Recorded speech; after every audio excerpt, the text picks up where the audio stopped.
پہلی بات تو یہ سوچئے کیا انسان ہر وقت نماز پڑھتا ہے، ہمیشہ روزہ رکھتا ہے؟ جب اللہ کہہ رہا میں نے تو پیدا ہی کیا میری عبادت کے لیے، کوئی اور کام اگر وہ کر رہا ہے تو وہ میرے مقصد تخلیق کے خلاف کر رہا ہے۔ وما خلقت الجن والانس الا لیعبدون، میں نے تو جنوں اور انسانوں کو صرف اس لیے پیدا کیا کہ میری عبادت کریں۔ تو اصل میں بات کیا ہے، یہ نماز، روزہ، حج اور زکوٰۃ یہ بھی عبادات تو ہیں، اصل عبادت کچھ اور۔ اصل عبادت کیا ہے؟ الحمدللہ وکفا والصلاة والسلام على عباده الذین اصطفى خصوصا على افضلهم وخاتم النبیین محمد الامین وعلى آلہ وصحبہ اجمعین، اما بعد فاعوذ باللہ من الشیطان الرجیم، بسم اللہ الرحمن الرحیم، رب اشرح لی صدری ویسر لی امری واحلل عقدۃ من لسانی یفقہوا قولی، اللہم ربنا الہمنا رشدنا واعذنا من شرور انفسنا، اللهم ارنا الحق حقا وارزقنا اتباعه وارنا الباطل باطلا وارزقنا اجتنابه، اللهم وفقنا لما تحب وترضى، آمین یا رب العالمین۔ معزز حاضرین اور محترم خواتین، السلام علیکم ورحمۃ اللہ وبرکاتہ۔ آپ کے علم میں ہے کہ میرا آج کی گفتگو کا عنوان ہے کلمہ طیبہ اور اس کے حوالے سے یا اس کی روشنی میں ہمارے دینی فرائض۔ بچپن میں مجھے امید ہے کہ بہت سے لوگ خوش نصیب ایسے ہوں گے اس مجمع میں جن کی تعلیم کا آغاز قاعدہ یسرنا القرآن سے ہوا ہو یا نورانی قاعدے سے ہوا ہو، اور پھر اس کے بعد حضرت مولانا مفتی کفایت اللہ رحمۃ اللہ علیہ کی کتابچے تعلیم الاسلام جو ہے انہیں پڑھائے گئے۔ ظاہر بات ہے کہ آج کل وہ رواج ختم ہو چکا ہے، آج کا ہمارا دور مادہ پرستی کا ہے۔ ہماری تعلیم میں بھی آپ کو معلوم ہے کہ کنڈر گارڈن جو ہے اس سے بات شروع ہوتی ہے، اور ممی اور پاپا یہ الفاظ جو ہیں وہ بچوں کو سکھائے جاتے ہیں، اللہ اور اس کے رسول کا نام عام طور پر نہیں پڑھایا جا رہا۔ لیکن یاد ہوگا آپ کو کہ اس سلسلے میں سب سے پہلے ایمان مفصل، ایمان مجمل یاد کرائے جاتے تھے، ایمان کیا کیا ہے، پھر 6 کلمے پڑھائے جاتے۔ یہ 6 کلمے یوں سمجھیے کہ اسلام کی تعلیمات کا لب لباب اور خلاصہ۔ ان میں سے پہلے 2 کلمے کیا ہیں جو اہم ترین ہیں؟ کلمہ طیبہ لا الہ الا اللہ محمد رسول اللہ صلی اللہ علیہ وسلم، یہ مختصر ترین کلمہ ہے، اسے ہم کلمہ طیبہ کا، اور یہ سمجھیے کہ ہمارے دین کی جڑ اور بنیاد اور اساس۔ دوسرا کلمہ اسی میں لفظ شہادت کا اضافہ ہو کر اشہد ان لا الہ الا اللہ واشہد ان محمد رسول اللہ صلی اللہ علیہ وسلم۔ یہ کلمہ شہادت جو ہے یہ اسلام میں داخلے کا شاہدرہ ہے۔ شاہدرہ، در کہتے ہیں دروازے کو، شاہدرہ بہت بڑا دروازہ۔ جو لوگ دلی سے واقف ہیں انہیں یاد ہوگا، معلوم ہوگا کہ دلی جو ہے وہ جمنا ندی یا جمنا دریا کے مغرب میں واقع ہے، اور مشرق سے جو بھی آتا ہے یو پی سے، اس کو پہلے ایک قصبے سے گزرنا پڑتا ہے جس کے بعد پل آتا ہے جمنا کا، اور اس قصبے کا نام ہے شاہدرہ ہوتا ہے۔ اسی طرح کا شاہدرہ ایک لاہور میں، لاہور جو ہے وہ راوی کے جنوب مشرقی کنارے پر ہے، آباد ہے شہر۔ اب جو بھی پشاور سے، سرحد سے، اسلام آباد سے، پورے پنجاب سے لوگ آتے ہیں تو انہیں لاہور میں داخل ہونے کے لیے دریائے راوی کراس کرنا ہوتا ہے، لہذا وہاں بھی ایک قصبہ ہے جس کا نام شاہدرہ ہے۔ شاہدرہ یہ بڑا در ہے کہ جس سے داخل ہو کر آپ دلی میں یا لاہور میں داخل ہوں۔ اسی طرح میں نے عرض کیا کہ اسلام میں داخلے کے لیے شاہدرہ جو ہے وہ ہے اشہد ان لا الہ الا اللہ واشہد ان محمد اللہ صلی اللہ علیہ وسلم۔ آج میں انہی 2 کے حوالے سے آپ کے سامنے کچھ باتیں رکھ رہا ہوں، باتیں بالکل بنیادی ہیں، اور میں سمجھتا ہوں کہ آپ کے ذہنوں کے اندر موجود ہیں، صرف یہ ہے کہ آپ نے شاید زیادہ کبھی شعوری طور پر توجہ نہ دی ہو اور ان کے بارے میں کہیں گہرا غور و فکر نہ کیا ہو۔ دیکھیے پہلا جز کیا ہے؟ لا الہ الا اللہ، کلمہ توحید ہے، اللہ کے سوا کوئی معبود نہیں۔ اب اس کا تقاضا کیا ہے؟ اور دوسرا جز ہے محمد الرسول اللہ صلی اللہ علیہ وسلم، اس کا تقاضا کیا ہے؟ اللہ کے سوا کوئی معبود نہیں، معبود برحق صرف اللہ۔ اس کا کیا مطلب ہے؟ عبادت صرف کوئی معبود نہیں اللہ کے سوا، عبادت اسی کی۔ اس عبادت کا مفہوم کیا ہے؟ قرآن مجید میں بہت سے انبیاء کی اور رسولوں کی دعوت بیان ہوئی، اور نام بنام کہا گیا ان کی دعوت کیا تھی؟ ان اعبدوا اللہ ما لکم من الہ غیرہ، اللہ کی عبادت کرو، تمہارا کوئی الہ اس کے سوا نہیں۔ اس کے ساتھ ہی بعض صورتوں میں ایک لفظ کا اضافہ ہوتا ہے، سورہ شعراء میں ان اعبدوا اللہ واطیعون، عبادت اللہ کی کرو، میری اطاعت کرو۔ تو اللہ کی عبادت کیا ہے جس کے لیے سورہ زاریات میں فرمایا وَمَا خَلَقْتُ الْجِنَّ وَالْإِنسَ إِلَّا لِيَعْبُدُونَ، میں نے نہیں پیدا کیا ہے جنوں اور انسانوں کو مگر صرف اس لیے کہ میری عبادت کریں۔ تو معلوم ہوا کہ لا الہ الا اللہ کا تقاضا کیا ہے؟ ہمہ تن ہمہ وقت اللہ کی عبادت۔ یہ عبادت کیا ہے؟ بدقسمتی سے مسلمانوں پر جو زوال آنا خلافت راشدہ کے بعد سے ایک زوال اسلام کا شروع ہو گیا، اگرچہ مسلمانوں کا تو عروج جاری رہا۔ دور بنو امیہ میں، دور بنو عباس میں دنیاوی اعتبار سے سطوت، شان اور شوکت بڑھتی چلی گئی، لیکن اسلام جو ہے اس کے اندر زوال شروع۔ سب سے پہلا زوال کیا آیا؟ وہ خلافت کہ جو مسلمانوں کو اپنے میں سے کسی بہترین شخص کا انتخاب کر کے جس کا تعین ہونا چاہیے تھا، وہ خلافت موروثی عہدہ بن گئی، خاندانی بات بن گئی، قبائلی بات بن گئی۔ یہ ہمارے زوال کا پہلا منظر۔ بہرحال اس کے بعد رفتہ رفتہ ہمارے تصورات بھی کچھ محدود ہوتے چلے گئے، ہوتے ہوتے بات یہاں تک پہنچی کہ عبادت کا مطلب ہے نماز، روزہ، حج اور زکوٰۃ۔ اب پہلی بات تو یہ سوچئے، کیا انسان ہر وقت نماز پڑھتا ہے، ہمیشہ روزہ رکھتا ہے؟ جب اللہ کہہ رہا میں نے تو پیدا ہی کیا میری عبادت کے لیے، کوئی اور کام اگر وہ کر رہا ہے تو وہ میرے مقصد تخلیق کے خلاف کر رہا ہے۔ وما خلقت الجن والانس الا لیعبدون، میں نے تو جنوں اور انسانوں کو صرف اس لیے پیدا کیا کہ میری عبادت کریں۔ تو اصل میں بات کیا ہے؟ یہ نماز، روزہ، حج اور زکوٰۃ یہ بھی عبادات تو ہیں، اصل عبادت کچھ اور۔ اصل عبادت کیا ہے؟ عبد کہتے ہیں غلام۔ غلام پچھلے زمانے کا تصور کیجیے، یہ ایسا نہیں تھا جیسے آپ کسی کو ملازم رکھ لیں۔ آج امپلائی ریلیشن شپ یہ اور ہے۔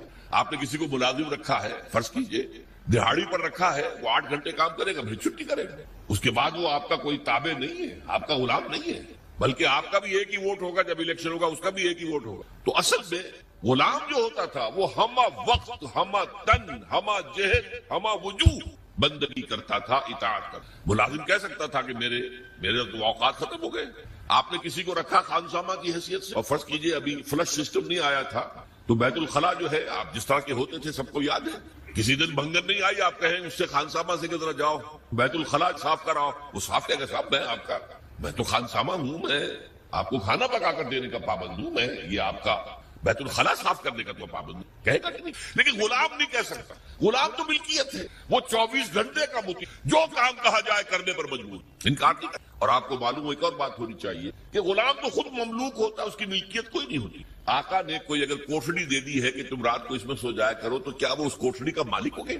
آقا نے کوئی چارپائی دے دی ہے اس پر سویا کرو تو کیا چارپائی کا مالک ہو گئے؟ نہیں، قتل نہیں، خود مملوک ہے۔ اور پچھلے زمانے میں غلاموں کا معاملہ کیا تھا؟ آقا جب چاہے ذبح کر دے، قتل کر دے، کوئی مقدمہ نہیں بنے گا، نہ 302 کا نہ 304 کا۔ کیوں؟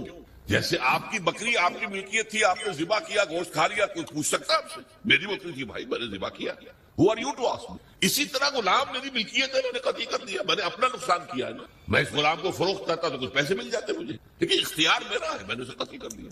اس معنی میں اللہ کا غلام بن، اللہ کا بندہ بن۔ یہ بندہ جو ہے یہ فارسی کا لفظ ہے، عبد عربی کا، عبد سے عبادت بنا، بندے سے بندگی بنا۔ چنانچہ شیخ سعدی کا شعر ہے مشہور، جو مسجدوں میں پہلے لکھا جایا کرتا تھا۔ آج کل تو ہمارا نئی قسم کی مسجدوں کے ڈیزائن بنتے ہیں نا، پچھلے زمانے میں کیا ہوتا تھا؟ اس در کے اوپر چوکٹا بنا ہوا ہے، روز محشر کے جانگ اداس بود اولی پرسش نماز، وہ قیامت کا دن جو بہت سخت، پہلا حساب نماز کا ہوگا۔ اور یہ شعر میں لکھا ہوتا تھا، زندگی آمد برائے بندگی، زندگی بے بندگی شرمندگی۔ یہ زندگی ہمیں ملی ہی بندگی کے لیے ہے، وما خلقت الجن والانس الا لیعبدون۔ تو اگر ہم بندگی نہیں کرتے اللہ کی، شرمندگی ہی شرمندگی ہے، گویا کہ ہم اپنے مقصد تخلیق کو تو پورا نہیں کر رہے۔ آپ نے قلم بنایا تھا لکھنے کے لیے، لکھتا نہیں ہے تو اٹھا کے پھینک دیں گے، آپ اس کو کوڑے میں ڈالیں گے۔ لہذا انسان کی تخلیق اور جنوں کی تخلیق بندگی کے لیے ہوئی۔ زندگی آمد برائے بندگی، زندگی بے بندگی شرمندگی۔ یہ ہمہ وقت، ہمہ تن، ہمہ وجوہ، ہمہ جہد اللہ کی، یہ ہے عبادت۔ اس عبادت کے لیے عبادات ہمیں دی۔ جیسے یہ اگر کھڑا ہوا ہے شامیانہ تو آپ نے دیکھا یہ جو بانس کھڑے ہوئے، یہ عبادت جو ہے اس کی چھت سمجھ لیجئے 4 نماز، روزہ، حج، زکوٰۃ۔ نماز کس لیے؟